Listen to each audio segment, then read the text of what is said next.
So in this lecture, we're going to look at an error bound on the formulas that we get by using Lagrange's method. And before I do that, I want to take a step back and just kind of remind everyone what the source of these points is, right? Because sometimes people get a little confused. Well, what are we measuring this error against, right? Because we don't really talk about any kind of exact solution when we're looking at examples and coming up with a formula. So remember, the idea here is that there is some underlying functional relationship between these two variables that we're looking at. And what we've done is we've essentially kind of sampled endpoints from that underlying function. And we want to use these endpoints that we've gotten by observation or experiment or some kind of research method. And we want to find a polynomial that describes this underlying function. So there can be an error or a discrepancy with respect to that. So I've got the statement here, and it's a little wordy, right? So let's see if we can't just talk our way through this.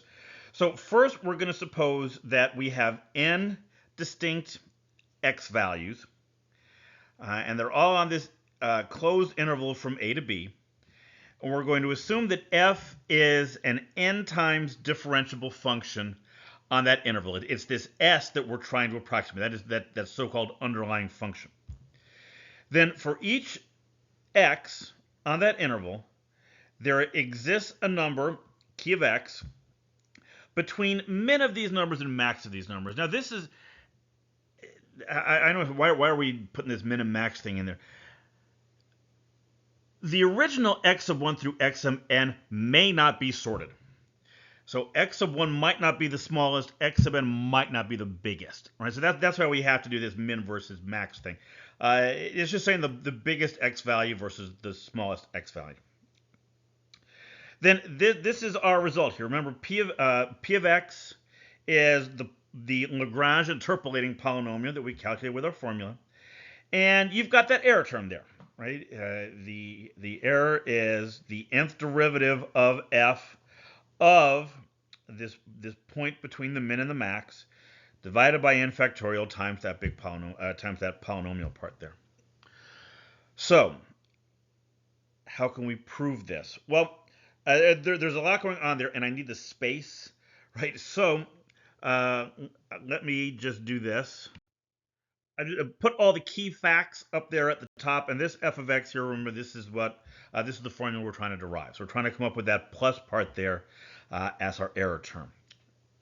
So first, if x is equal to one of those n x values, then this whole thing is trivial, right? If x is equal to x sub I for some I on there, then one of these factors here is equal to 0, which means you can pick whatever number you want to put in the derivative there. This whole thing is 0, and you're left with f of x sub I equals p of x sub I, but we know that's true.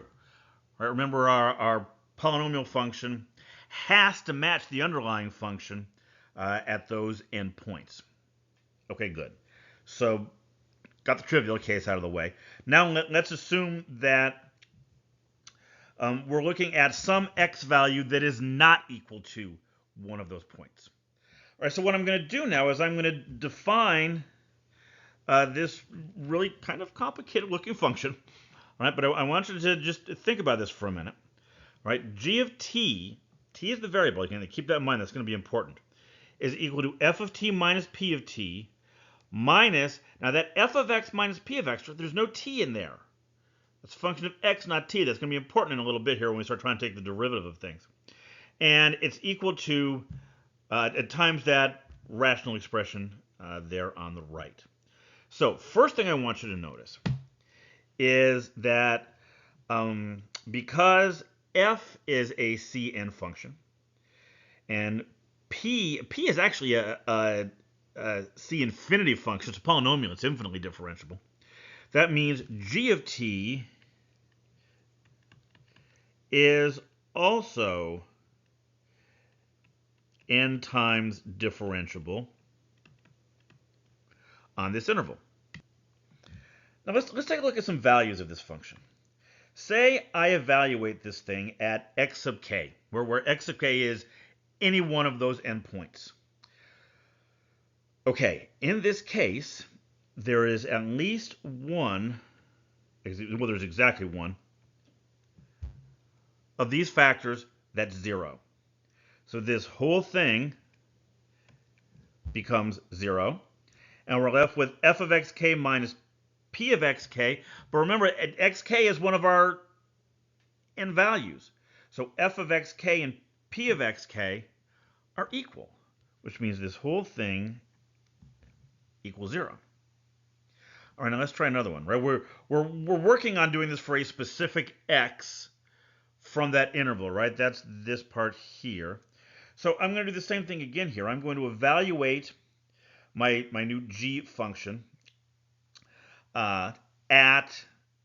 All right, look at what's going on over here on the fraction part.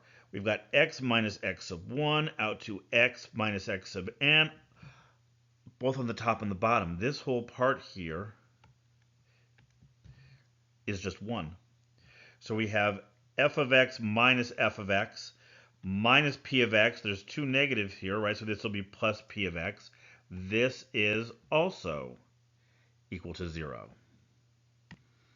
Okay, so I'm out of room. Right, let me go to a clean slide, get a clean piece of paper here. So because g is n times differentiable, and because it's equal to 0 at n plus 1 points on the interval from a to b, it's the original n plus that x value, by the generalized version of Rolle's theorem, there exists a point somewhere on that interval from a to b where the nth derivative of g at that point is equal to 0. All right, so I'm going to call that point by this weird Greek letter that I have a hard time pronouncing. Right? So what I've done here is I've taken the nth derivative of g and evaluated it at this value. All right, so on the right-hand side, and that has to equal to 0, right? That's the generalized Rolle's theorem part. Okay, so I have the derivative, the nth derivative of f, the nth derivative of p. Those are both functions of t, so I'm going to differentiate them with respect to t. Those are just a function of x. So we're talking about differentiating with respect to t. They're constant. So I kind of pulled that out in front, and we have the derivative of this whole piece here. Now, obviously, I don't want to have to figure out that derivative. That's going to be a very, very messy implementation of the product rule.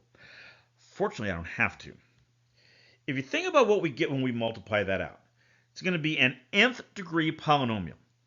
It's going to have a t sub n term, that's the leading term, with this expression in the denominator, plus a whole bunch of other lower degree terms. And when I take the nth derivative of a monomial whose degree is less than n, it's going to be 0. So that whole section just goes away. And the nth derivative of t to the n is just n factorial. So this whole derivative piece here just becomes this. Okay, one other piece I want to talk about is this piece here with the polynomial.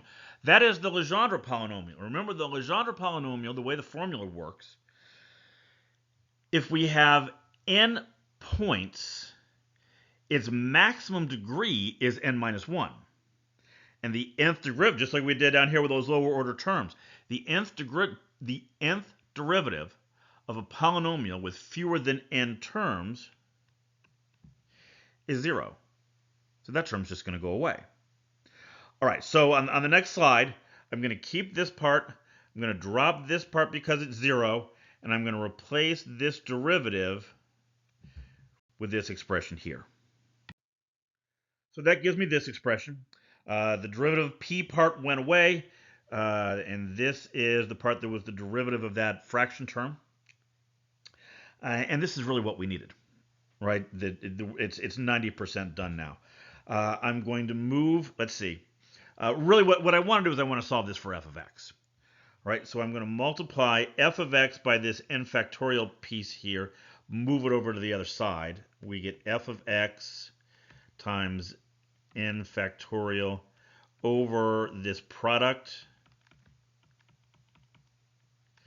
And this equals the nth derivative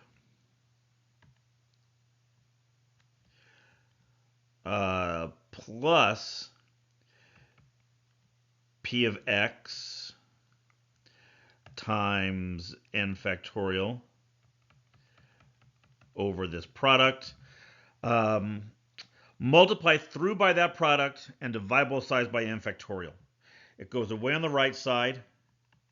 We have f of x equals, it goes away in front of the p of x, and it gets flipped on this part. We have the product x minus x sub I over n factorial, and that's exactly what we were aiming for. Right? That's the formula we were looking to come up with. So I did want to say one thing about our formula here before we move on. Looking at a formula like this, one thing that we like to ask is, okay, now that I have some idea of how this error is determined, what can I do to minimize it? And the number one thing that we have control over is n. It's the number of points. And that's a good thing because that n factorial down on the bottom there can really help us out. Increasing the number of points, it's going to tinker with that x minus xi product there at the end, but it's going to potentially significantly increase that n factorial. If we go from 9 to 10 points, for example, that denominator increases by a factor of 10, which has the potential to really have a positive impact on this error. However, it's not a hard and fast rule. All right, there's something called Runge's phenomenon, discovered by a mathematician whose last name was Runge. We're going to see him some more later on. Some of his work later on, we talk about approximating definite integrals. But he noticed this phenomenon where if you choose your points evenly distributed on the x-axis, you can get some weird behaviors at the endpoints. Things can actually become worse when you add more points. It's called Runge's phenomenon, and that's what we're going to take a look at in the next lecture. Then in the lecture after that, we'll look at something called Chebyshev's nodes. Chebyshev, you may have heard that name if you've taken a statistics class. He came up with a solution to this that's implemented by just kind of tinkering with how those x values are distributed. So those are our next two lectures. There's a link to the Runge's phenomenon one here below. And if you like this presentation, please don't forget to click on the like button as well.